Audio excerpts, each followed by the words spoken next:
Good morning বন্ধুরা, সবাইকে আমার তরফ থেকে ভালোবাসা এবং প্রণাম জানিয়ে ভিডিওটা শুরু করছি। তো দেখো, সকালবেলায় আমি 5টার সময় উঠে ইন্ট্রোটা নিচ্ছি। আর ওইদিকে আমার ওটা ডিউটি, প্রতিদিন কাজ খোলো আর প্রতিদিন কাজটা দাও সকালবেলায় আর বিকালবেলাতে খোলো। তো ঘরটা ঝাড় দিয়ে এসেছি, বড় ঘরটা, আর এটা হচ্ছে আমার রান্নাঘর। এদিকে আমি উনুনটা লেপে নিচ্ছি। আর কি বলো তো, বাসি উনান বাসি ঘর আমার না লেপলে না মুছলে না হয় না। আর এখন তো আমার মানে পাকা হয়েছে, কিন্তু এর আগে আমার কাঁচাই ছিল, তখনও আমি মুছতাম, পেরে না উঠলেও করতাম। তারপরে ঘরটা মুছে নিচ্ছি। আর সকাল সকাল আমার ঘরটা মুছতে হয়। আমার শ্বশুর বলে স্নান করার সময় মুছতে, কিন্তু কি বলো তো, আমি না টাইমে পেরে উঠি না, আমার টাইমের খুব অভাব। সারাদিনে 1 ঘন্টা বের করি, আর সেই 1 ঘন্টা আমি তোমাদের ভিডিও দেওয়ার চেষ্টা করি। কি করবো বলো, বন্ধ খাঁচার মধ্যে পড়ে গেছি। যেহেতু বিয়ে করেছি, বলে না যে ইঁচড়ে পাকলে যেরকম অবস্থা হয়, তো আমার না, আমি ইঁচড়ে পেকে গেছিলাম। সেই 18 বছরে বিয়ে করেছি, আর 18 বছরের থেকে বিয়ে করে মানে সারা জীবন মানে এইভাবে সংসার ঠেলতে হবে। যেদিনকে আমার বিয়ে হয়েছে তার পরের দিন থেকে আমার উনান ঠেলতে হয়েছে। এদিকে আমি বাসি উঠোন মুঠুন ঝাড় দিয়ে নিচ্ছি। মানে কি বলো তো, আমার কিছু বলার ভাষা নেই।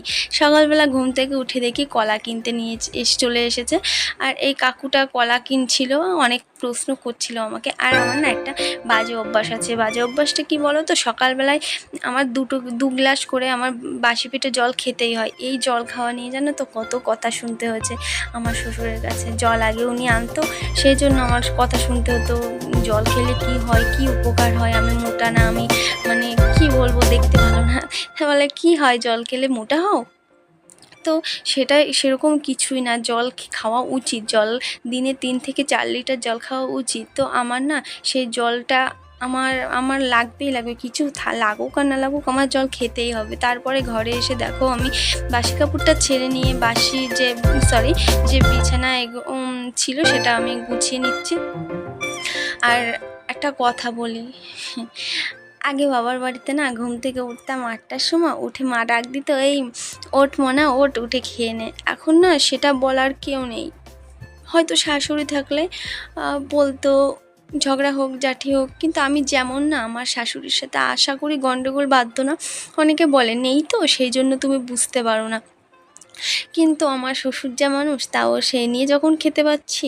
আর আমার শাশুড়িকে নিয়ে খেতে কী ছিল, সবাই বলে উনি নাকি খুব ভালো ছিল। বাট আমার হাজব্যান্ডের যখন 10-12 বছর বয়স, তখনই আমার শাশুড়ি মা চলে গেছে। আমি দেখিনি তাকে, মানে মারা গেছে।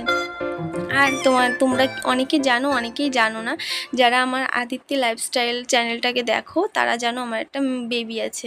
তো আর যারা আমার পিয়ালি প্লাস ব্লগটা দেখো, তারা অনেকেই জানো না যে আমার বেবি আছে। তো দেখো, আমি ওর যে জামা কাপড়, আর আমার শ্বশুরের জামা কাপড় আর আমার বাসি কাপড়টা ধুয়ে নেড়ে দিচ্ছি। আর কি বলো তো, মানে আমার 8টার আগে সব কমপ্লিট করতে হবে। বাসি কাজ করো, উঠোন সব ঝাড়টার দিয়ে টিয়ে সব বাসি কাজ টাজ করে রান্নাবান্না করে 8টার মধ্যে আমার কমপ্লিট করে উঠতে হবে। আর কারণ আমার শ্বশুরমশাইয়ের খাবারের অভ্যাস হচ্ছে 8টার আগে, সেই জন্য। আর সকালবেলায় উনি বললো আমি খাবো না, তাও করেছিলাম, তা খেয়েছিল। সাদা আলু দিয়ে মানে সাদা আলুর ঝোল করেছিলাম, আর কালো জিরে ফোড়ন দিয়ে, আর লুচি করেছিলাম। কি বলো তো, মানে এ জীবনে কি আছে, কিছুই নেই। সারা জীবন কাজ করে যাবে, তুমি লক্ষ্মীমতী। কাজ না জানলে তুমি অলক্ষ্মী। বাট কি বলো তো, আমার শ্বশুর ওসব নিয়ে আমাকে কিছুই বলে না। বরঞ্চ আমার কাজ নিয়ে আমার শ্বশুর পাড়াতে যেয়ে সুনামি করে। হ্যাঁ, অনেকে আছে যে অনেকের বৌমা যতই কাজ করুক, মানে তাদের মুখ থেকে সুনাম বেরোয় না।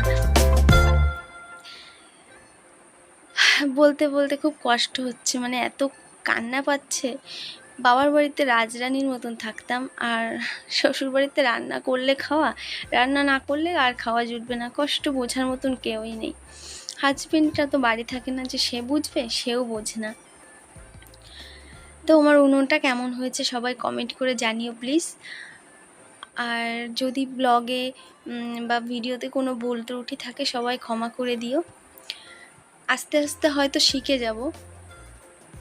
আর ওই বসে ভাতের হাঁড়ি বসানো, ওটা ভাত রান্না হবে না, ওটা দুপুরের জন্য। আমি 3 বেলা রান্না করি না, 2 বেলাই করি, কোন রাত্রে আর সকালে। তো আজকে দুপুরে করব আর সকালে, তাহলে রাত্রেটা ফাঁকা পাবো। এদিকে আমাকে সংসারের সব কাজ করতে হয়, তারপরে মেয়েকে সামলাতে হয়। আমি না আর পেরে উঠছি না, আর পাচ্ছি না, কত কাজ। আগে জানলে বিয়েটাই করতাম না। যাই হোক, ভিডিওটা ভালো লাগলে লাইক শেয়ার করে পাশে থেকো আর বেল আইকনটি প্রেস করে দিও।